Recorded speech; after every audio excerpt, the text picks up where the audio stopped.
Mi nombre es Juan Rodríguez.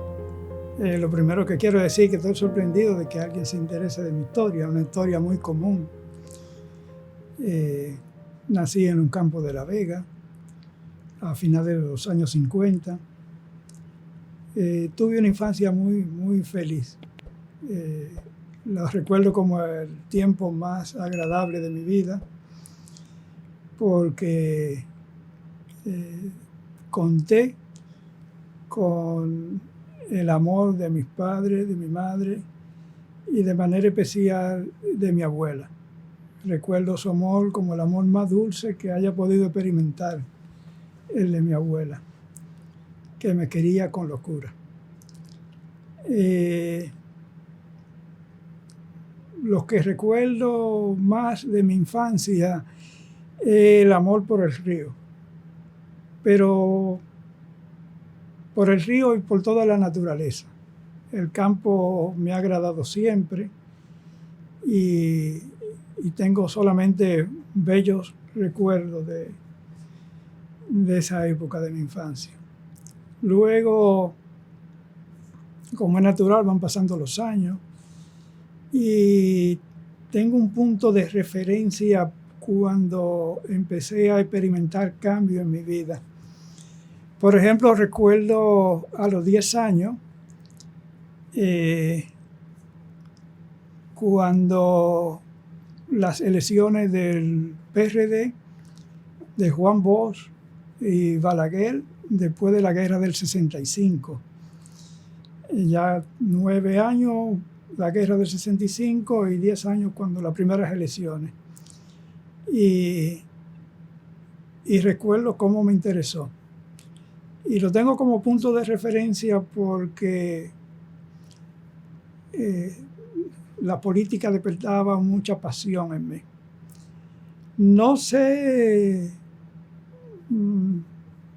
por qué a esa corta edad, aunque pienso que en términos históricos no fue un caso solamente mío, porque tenemos ejemplos importantísimos a seguir. En la Revolución del 65 participaron muchos niños de 14 años, 13 años, y la mayoría de los jóvenes que participaron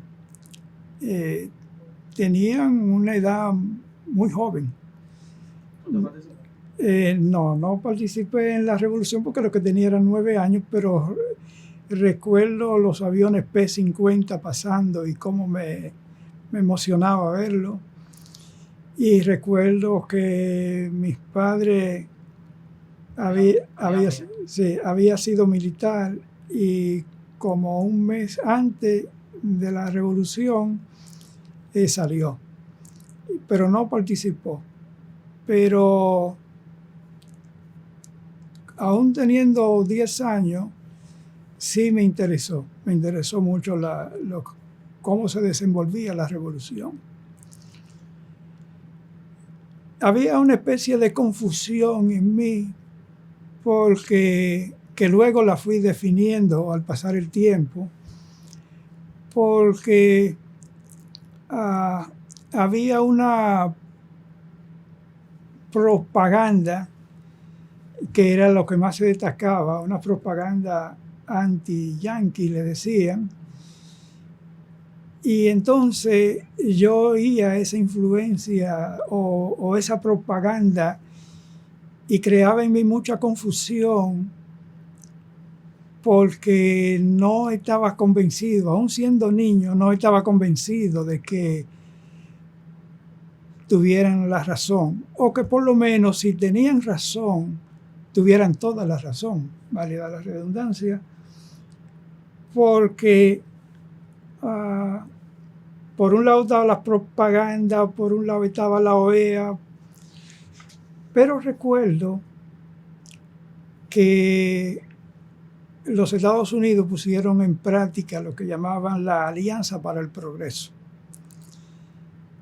Y entonces yo veía cómo la Alianza para el Progreso influenciaba tanto y ayudaba tanto a la nación dominicana. Entonces como que no podía definir eh, Los Yankees eran malos, sí, eran buenos. exacto. Son buenos, son malos. Y eso me motivó, aún siendo niño, a investigar, a indagar. Y recuerdo, un recuerdo que todavía permanece en mí, es como yo indagaba, me preocupaba por conocer la verdad. Y creo que fue algo que influenció mucho mi vida. Otra cosa que me confundía y me daba una especie de perturbación era, por ejemplo, que se decía que Bosch, que era el líder que yo más admiraba y que todavía amo su memoria y me ha influenciado mi vida como líder político, aunque tengo que destacar que sentí mucha admiración por la mayoría de los líderes de la época, Peña Gómez, el mismo Balaguer, porque había con relación a Balaguer una especie de dicotomía o una contradicción, porque se hablaba de un Balaguer que era, yo recuerdo un refrán, una propaganda, Balaguer, muñequito de papel, y yo decía, pero cuando yo lo veo en la televisión hablando con esa energía y con tanta propiedad, yo decía, es que no puede ser un muñequito de papel. Y recuerdo los discursos enérgicos y emocionantes de Peña Gómez, y eso me elevaba al cielo. Y recuerdo un dirigente joven que influenció mucho mi vida en términos de admirarlo por su juventud y por su energía, fue Atuey Descans. Atuey Descans, yo lo miraba porque hay un versículo bíblico que dice, que habla del león, que es una fiera que no vuelve atrás. Y yo no sé por qué yo relacionaba a Atuey Descans con ese versículo bíblico, porque él hablaba con una energía y yo decía, es que Atuey no vuelve atrás, o sea, es una persona con mucho coraje, por lo menos transmitía eso, mucho coraje. Y esos líderes influenciaron mucho. Me gustaba esa dote de esa especie de capacidad que Masluta exhibía, porque era una persona que hablaba con una propiedad que se notaba que sabía de administración, de contabilidad, y yo lo relacionaba con el progreso, como que era un punto de referencia a si quiere progresar, piensa en lo que él dice. En fin, sentí una especie de tristeza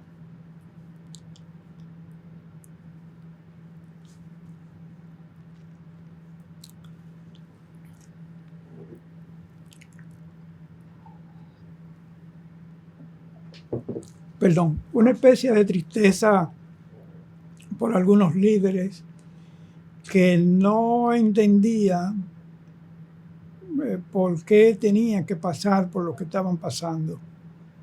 No entendía por qué, por ejemplo, por qué Fafa Tavera estaba preso, por qué mataron a Manolo, por qué murió el Moreno. Y recuerdo los exiliados con mucha tristeza, y eso influenció mucho mi adolescencia.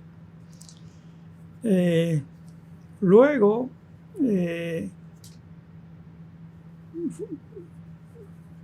pasamos de La Vega a vivir en Santo Domingo y vine a la capital. Entonces, pues ahí tenía como 12 años.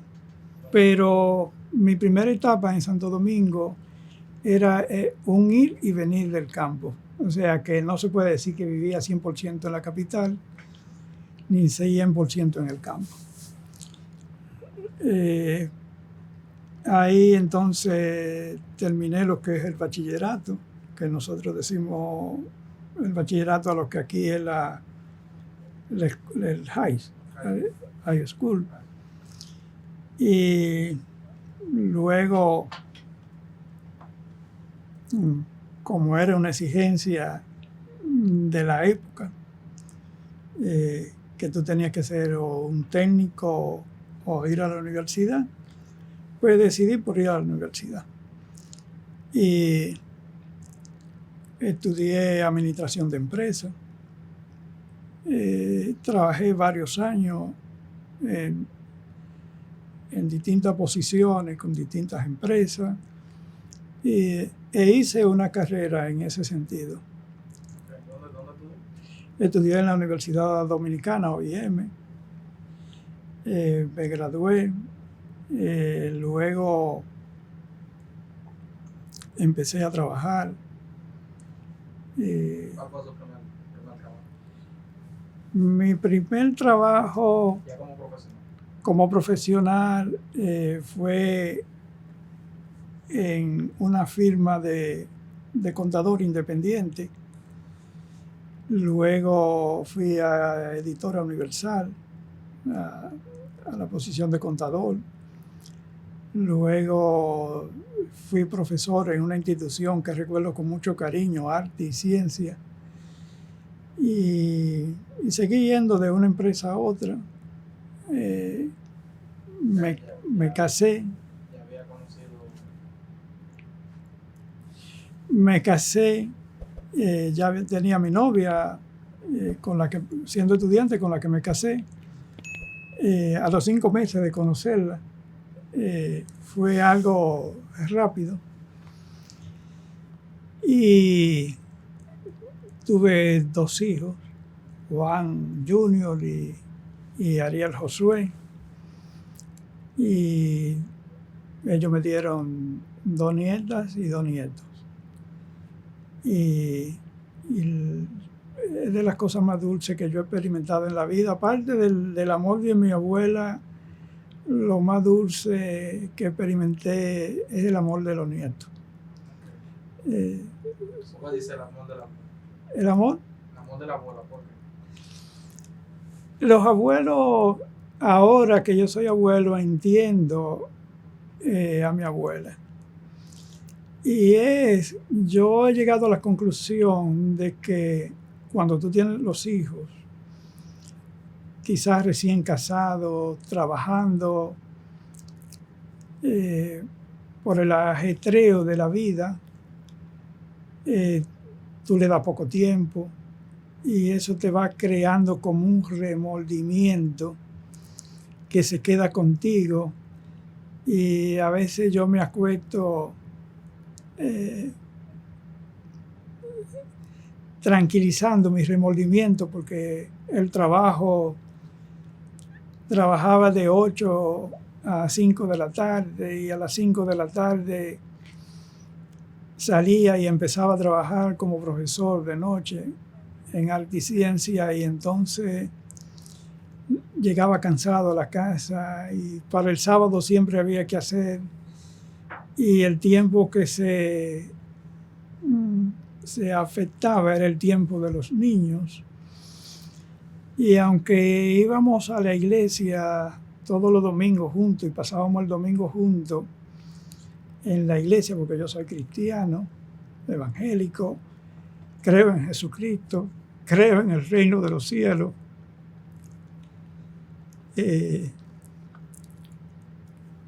pero el domingo no es suficiente para darle a tus hijos. Y eso creó en mí una especie de remordimiento que me levantaba todos los días con él y pasaba el día con ese remordimiento y en la noche procuraba tranquilizarme, pero aún hoy permanece. Cuando llegan los nietos, normalmente ya tus hijos crecieron, tu tiempo de retiro ya o está cerca o tú estás pensando en él o llegó. Entonces tú vuelves a tener tiempo. Y yo he llegado a la conclusión que hay una especie de querer resarcir el daño que tú entiendes que hiciste a tus hijos. Y entonces, pero puede estar lejos de la realidad, no es igual para todo el mundo, me imagino, pero para mí lo fue, o lo ha sido. Yo he analizado mi situación, mis vínculos con los nietos y creo que sí, que hay una especie de disposición en mí de resarcir ese daño que a mi juicio, sin querer, le hice a mis hijos, no dándole el tiempo que merecían. Aunque los domingos era de mucha calidad.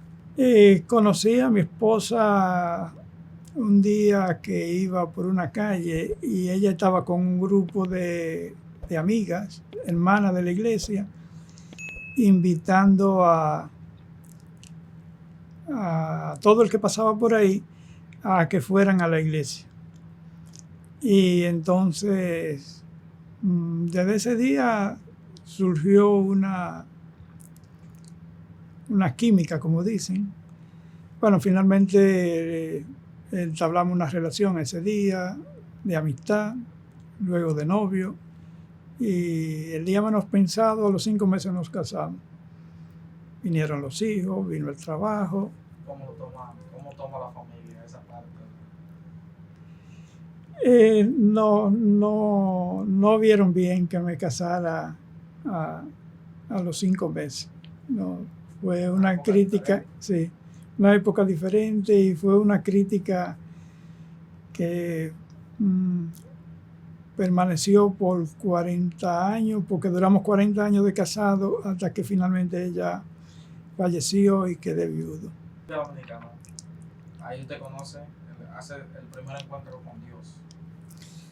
Sí, finalmente, no, mi relación con el Señor venía desde los 7 años. Pero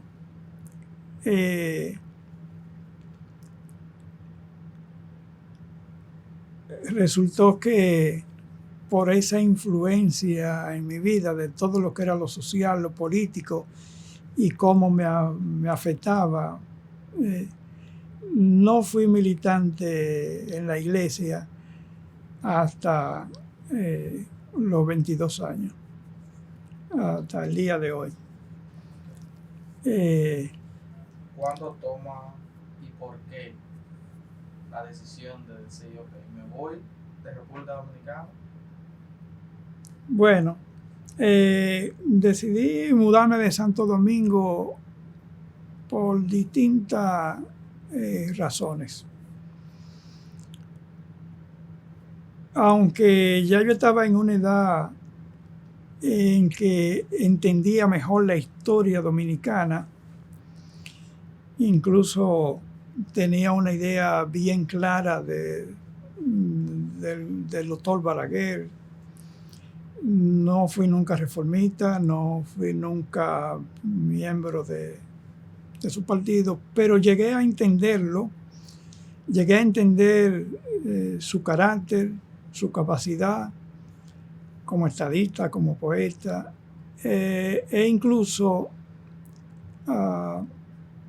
mi adolescencia fue en contra de todo lo que fuera Balaguer. Pero luego en mi adultez lo entendí y puedo llegar a decir que hasta siento admiración por él y que lo entendí a plenitud. Yo siempre fui influenciado por Bosch y era mi líder. Y yo esperaba ver el día que gobernara. No pudo gobernar, todos conocemos la historia de su gobierno de 5 meses y luego la historia en general. Y yo siempre anhelé ver un gobierno de Bosch. Y luego no gobernó él, pero gobernó del 96 al 2000 Leonel Fernández. Y para mí vi grandes cambios que permanecen hasta el día de hoy. Y yo siento y recuerdo con cariño el gobierno de Leonel del 96 al 2000. No puedo decir lo mismo de los gobiernos posteriores del PLD, pero ese gobierno yo lo recuerdo con una especie de admiración y siento nostalgia por lo que fueron esos 4 años. Y luego,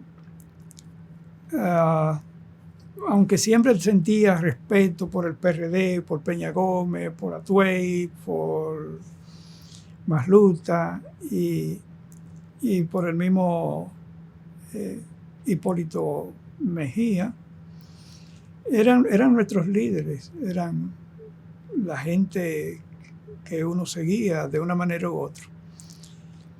Y aunque tenía mucho respeto, y lo tengo por todo ello, por su historia, tienen una posición en mi corazón que está ahí. No tengo problema con ninguno. ¿Eso influyó? ¿La Sí. parte política influye? Sí, entonces, cuando el pueblo dominicano cambia lo que para mí fue un buen gobierno, pierde Danilo, gana Hipólito, aunque era una persona por la que yo sentía aprecio y lo siento, pero yo sentí que el pueblo se equivocó. Y eso creó en mí una especie de frustración. No fue la única causa, pero mi hijo mayor había decidido irse a vivir a Puerto Rico a estudiar. Y entonces yo sentía que todavía tenía una oportunidad de estar junto con él, de darle tiempo, de ayudarlo. Y nos pusimos de acuerdo, mi esposa, mi hijo menor y yo y él, y decidimos irnos a vivir a Puerto Rico. Y llegamos allá y sucedió algo en el 2001. Sucedió algo que influenció mucho mi vida y fue que descubrí mi verdadera vocación en Puerto Rico, porque me di cuenta que era una sociedad más dinámica que la dominicana, más un capitalismo mejor organizado, más desarrollo. Y me di cuenta que en medio de una sociedad que camina a pasos agigantados hacia lo que es el desarrollo económico,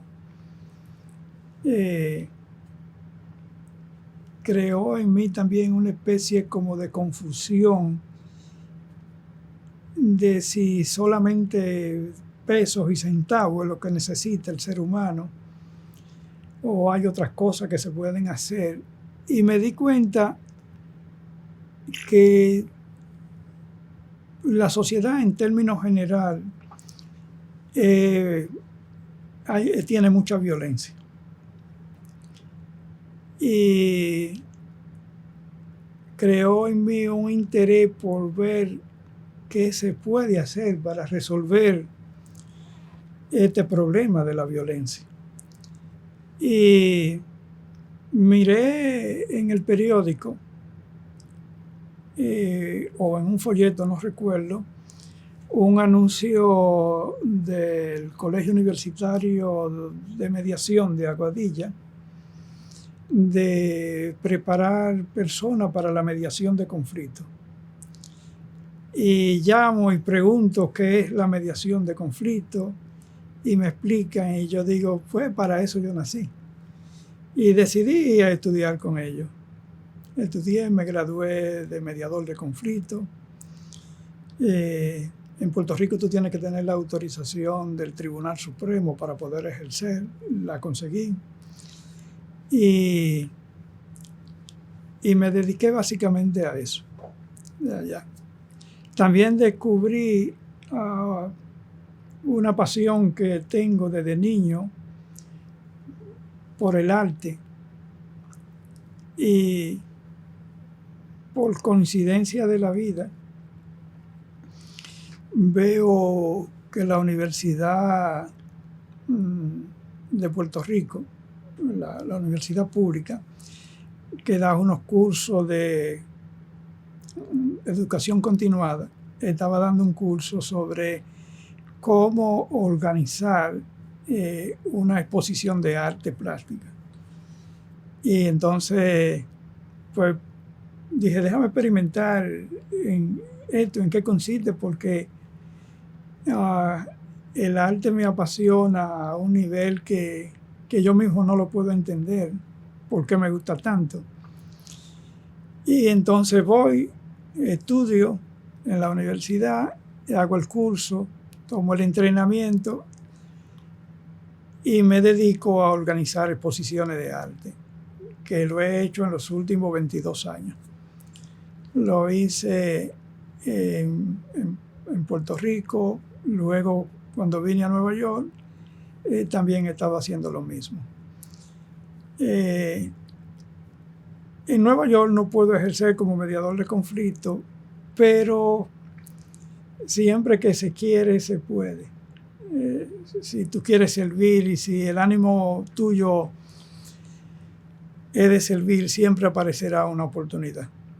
Entonces dije, bueno, por razones legales no puedo ejercer en Nueva York como mediador de conflictos, pero sí puedo ayudar. Y organicé un trabajo de consejería para jóvenes y me dedico también a ayudar jóvenes a lo que yo llamo establecerse, que es tomar jóvenes que están fuera de la línea por múltiples razones, por la droga, por la rebeldía innata que tienen todos los jóvenes, por la familia, por múltiples razones. Y es una de las cosas que más me apasiona y que mejor resultado me ha dado, porque me he encontrado con jóvenes que de no haberse encontrado con alguien que lo ayudara, su muerte era segura. Y Dios lo puso en mi camino y tomarlo en esa condición y verlo cambiar y verlo crecer, reestructurar su vida, en muchos casos volver a la universidad, graduarse y que te vean como un padre, eso no tiene precio. Lo que implica que aunque el trabajo en Puerto Rico como mediador me daba un beneficio económico, además del servicio que daba, pero nunca lo compararía con la emoción de hacer esta labor de consejero para jóvenes, porque los resultados son mucho mejor que obtener pesos y centavos. Tengo muchos ejemplos, varios ejemplos de estar al punto del suicidio y cosas que por razones legales no puedo decirlas, pero sí puedo asegurarte que es una emoción que te da vida y que tú sientes que valió la pena haber pasado por la tierra y que te recuerda que Dios existe y te recuerda que la bondad de Dios.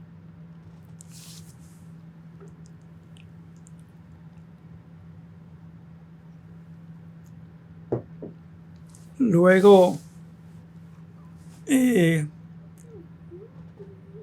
estado trabajando con ese grupo de jóvenes en los que hoy tengo corredores de bolsa, abogados, médicos, ingenieros, los cuales son como mis hijos.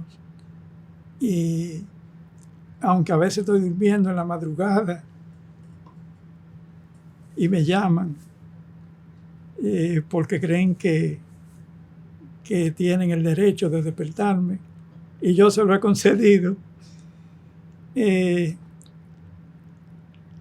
mucho más la alegría que me dan que ese perjuicio de tú estar durmiendo y que te despierten. Quisiera decir que mi tiempo en Puerto Rico fue un tiempo de mucha felicidad. No conozco otro lugar en el mundo mejor para vivir que Puerto Rico. Y siento como una especie de agradecimiento por Puerto Rico que tuve desde el primer día que llegué, porque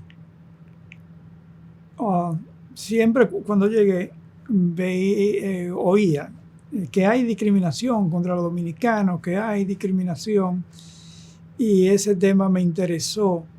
Y cuando llegué todavía no estaba trabajando, estaba tratando de ubicarme y buscaba con qué entretenerme. Y siempre me ha apasionado la investigación. Y dije, déjame ver si logro ver el trasfondo de por qué la mayoría de dominicanos sienten que lo discriminan. Y me di cuenta en ese trabajo que la discriminación ha existido siempre. Hay evidencia de más de 2000 años atrás, porque le dicen a uno de los discípulos, le dice creo que a Felipe, ven para que conozca al Señor. Y él pregunta, ¿de dónde es?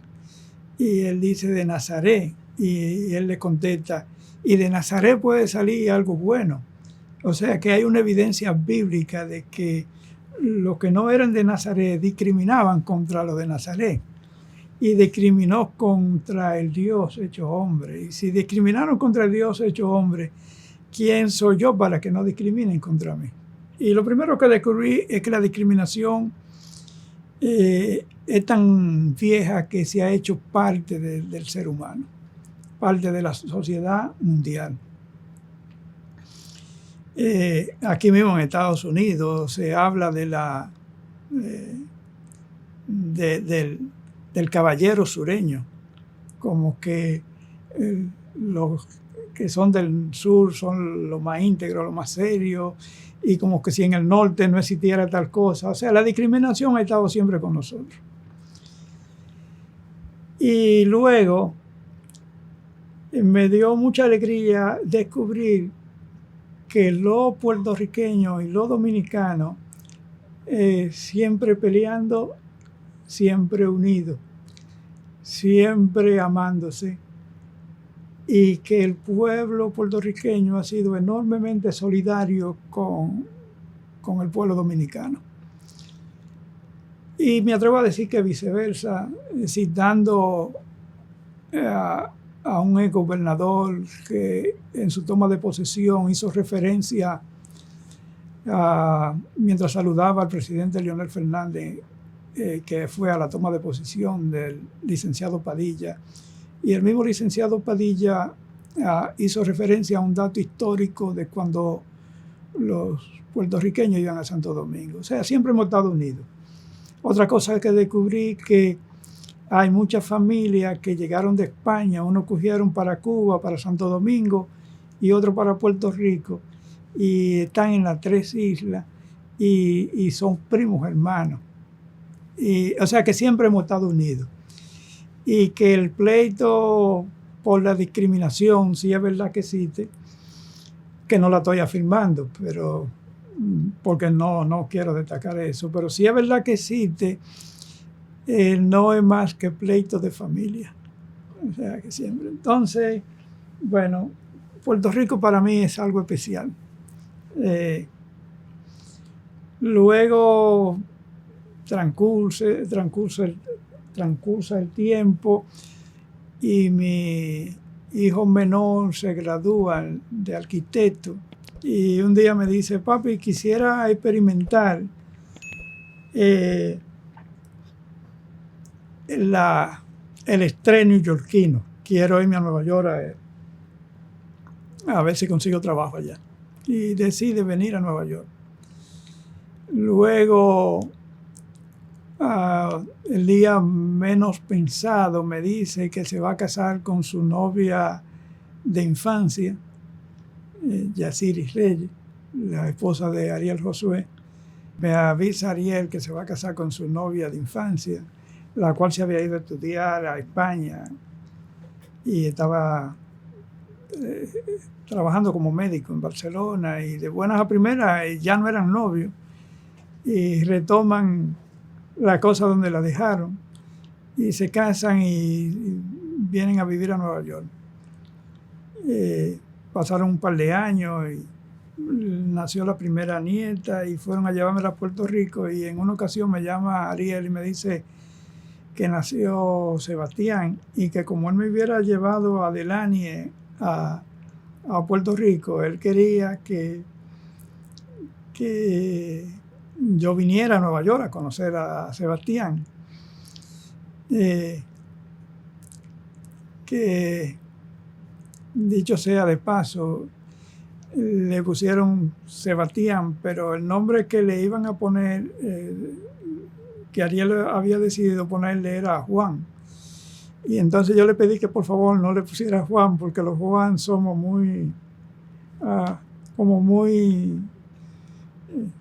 bueno, no quiero decir, pero voy a decir la palabra que le dije, creo que los Juanes somos medio tontos y no le ponga Juan. Insistió y yo le dije, no le ponga Juan.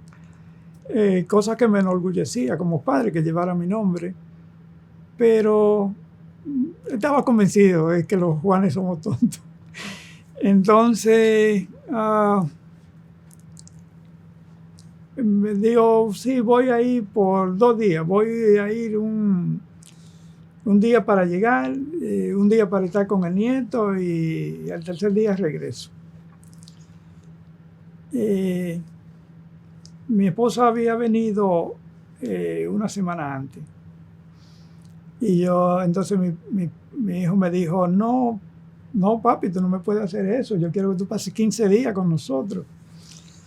Y entonces yo le dije que no podía, no quería estar fuera de Puerto Rico más de 3 días. Y finalmente negociamos y acordamos una semana. Recuerdo que esa semana terminaba el 28 de diciembre del 2013. La noche anterior, mi esposa se había sentido mal, pero como mi nuera era médico, o es médico, la chequeaba, pasó la noche chequeándose, y al otro día ella pidió que llamáramos a los paramédicos, aunque mi esposa le dijo que estaba muy bien. Pero parece que mi nuera como médico sospechaba algo. Y mi esposa no quería, pero ella llamó a los paramédicos. Y los propios paramédicos le dijeron que la veían bien. Y ella insistió en que no, que la llevaran. Y por la insistencia de ella la llevaron a la emergencia. Y después de 10 horas de estudio, van y vienen, le descubrieron una enfermedad con la que nació, genética, y bueno, para hacer la historia corta, murió murió en ese viaje. Por lo que en el 20 me quedé viudo. Pasé un periodo de tiempo muy deprimente porque no entendía muchas cosas. No entendía por qué vine de vacaciones por una semana y me tenía que quedar ya porque no se veía íntegro, no era correcto que yo regresara sola y la dejara a ella en el hospital. Y por principio, yo no dejo el amigo en el camino. Por principio. A mi edad ya puedo decirlo, que no he dejado nunca el amigo en el camino. Y entonces me quedo. Me dijeron que moriría en 45 días. Y no fue así, duró 7 años. Pero necesitaba de cuidado constante. No podía montar avión porque no podía subir a más de 10,000 pies de altura. Y los aviones a Puerto Rico viajan promedio a 28,000 pies. O sea que fue obligado a quedarnos aquí, en Nueva York. Y cuando finalmente fallece, yo me preguntaba si regresar, si quedarme, pero ya tenía razones de más para quedarme y por eso permanezco actualmente en Nueva York. Cosa que agradezco a la vida, que agradezco al Señor, porque pasé un par de años, específicamente 2 años y pico, como sumido en una especie de, no puedo decir que de depresión, pero sí de mucho estrés emocional y como perder el ánimo y el deseo de hacer muchas cosas.